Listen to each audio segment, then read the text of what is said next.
First of all, I'm going to start teaching a class how to sign a recruiting class in 30 days. I think I've done it 3 or 4 times now, but it doesn't get any easier. It was hard. I'm proud of the coaches that we brought in the last 3 weeks. They've done an exceptional job.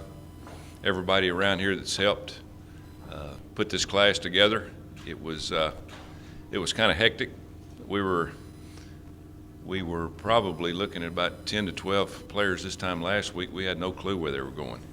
And so we had to put a hard drive on the last few weeks. And we had a lot of success. Usually when you have 6 or 7 guys on the fence the last couple of days, you hope to get 50%. We got more than that this year. So we filled a lot of needs, and the expectations of where we're at as compared to what I thought we'd do about 2 months ago is a lot better. We needed to get some height at defensive line. We need to get some taller guys. I didn't worry much about their strength or anything like that as long as they had good athletic ability. We went after some 6'5", 6'6" guys and were able to convince them to come to Cincinnati. We look for speed. I told you that the first day I was here. You build your football team on quickness and speed, and we signed a lot of players that can run. And so when it starts at those 2 areas, height and speed, then you've got a chance to keep building strength and in some of those areas, weight, and move players around if you have to. We signed some positions.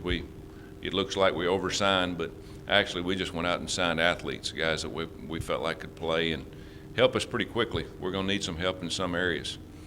So it was interesting going out, and a lot of people thought that probably you'd have problems with conference affiliation. People would use that against you. Really, I heard nothing about that. The thing that we just had to do is go out and sell ourselves as a new staff, what we were going to do, how we were going to do it. When you've got a good product to sell like this university in Cincinnati and won as many games as championships and had the success on the field that's been here for the last few years, then you've got a chance. And players want to go and win games.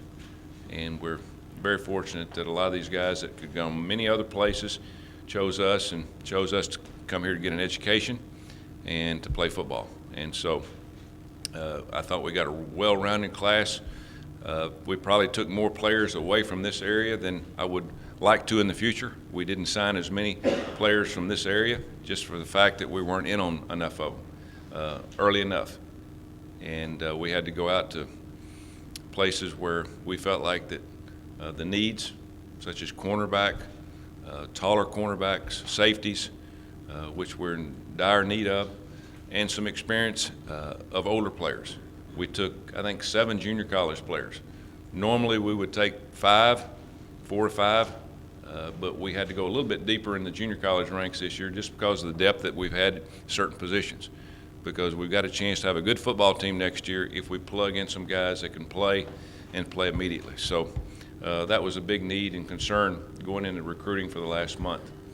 But it was, again, you never know how a class is going to end up. I don't worry about rankings. I worry about the type of players that we bring in, the character, the attitude, the work ethic, the academics. Are they going to be able to make it 4 or 5 years? And then the will to play football, because college football is a job. And a lot of these guys you watch on TV and smiling, and they're all fired up about signing a national letter. Once that's over with, then they have to go to work. All that recruiting is out of the way. It's time to go to work and get to put their nose to the grindstone and do as much as they can to become not just good athletes, but also student athletes, which is very hard.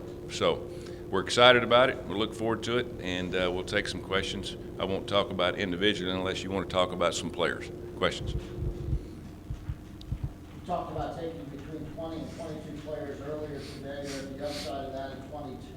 So are you done now? We've actually got one player coming in this weekend for a visit, and that was by design, depending on what we signed at a certain position.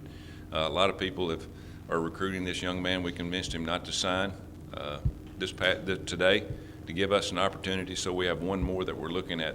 That doesn't mean that we won't sign somebody at the end of May in terms of them making it academically.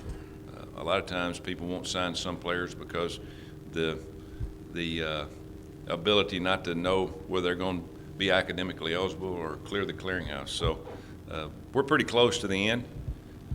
I didn't want to sign 25. I felt like there's some guys on the team as we speak that I might put on scholarships. So we felt like we needed to save 1, 2, or 3 scholarships.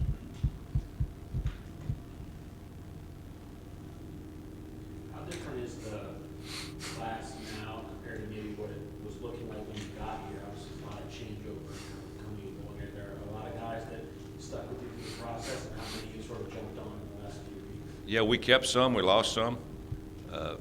I spent the entire bowl practice looking at players, evaluating what we had on the team. Normally, you know, I've got 10 or 12 sets of eyes of knowing, hey, this is exactly what we need going to this recruiting class. This is where we're short. We need to build depth in this area. We don't need to sign in this area. But it was me. I was really the only one here.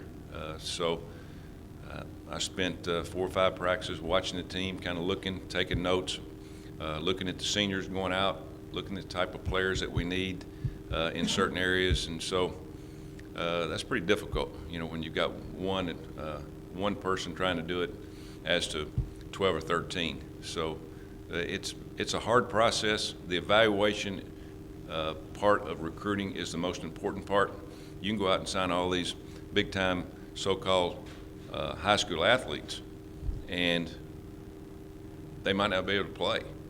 I mean, I'm not going to let other people pick players for me. I'm going to go out and evaluate the guys that we want to come here.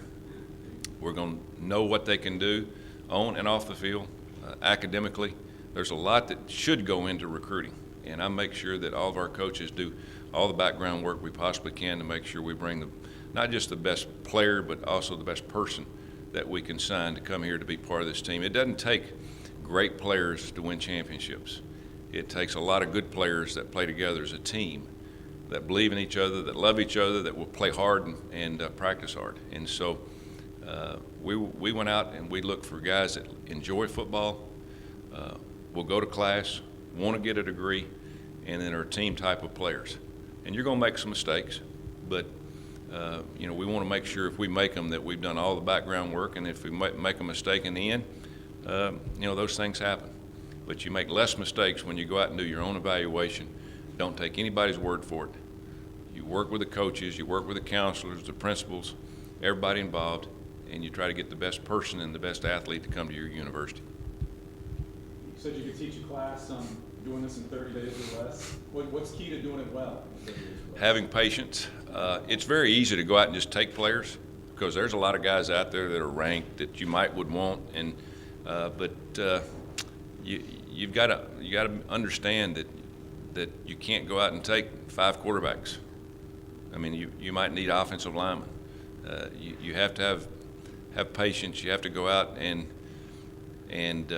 believe in what you're doing. You have to use your experience of evaluating, but you also have to have contacts. I mean, it'd be very hard in this profession to go to South Florida and recruit if you didn't have coaches that knew those people down there. It'd be very hard to go to Virginia and recruit without having coaches on your staff that knows people there, that know who to trust. Because you can go to a place and you can take a recruit, and that recruit might be a good football player, but he's not ever going to get a degree, and he might be detrimental to what you're doing. It might be against the type of philosophy that you want your entire team to have. So there's a lot of small factors that go into selecting players to make sure you have success at the end of the day. I believe it's August that they lift the ban on, we're limiting the number of texts that coaches can do, going back to the old system. How do you feel about that? I hate that. I mean, it just puts work back into it that you shouldn't.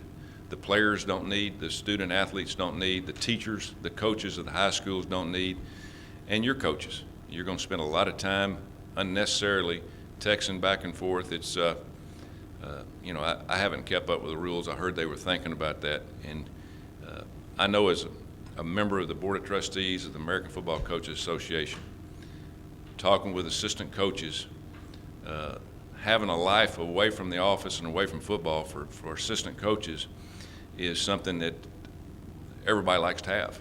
And unfortunately, if you do it this way, then a lot of assistant coaches aren't going to have a life. I mean, they're going to be doing things in terms of recruiting all the time instead of having a family life at home, and it just puts too much into it.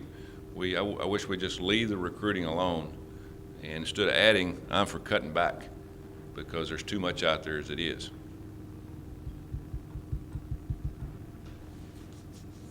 Anybody else have? All right. You guys are easy, and girls.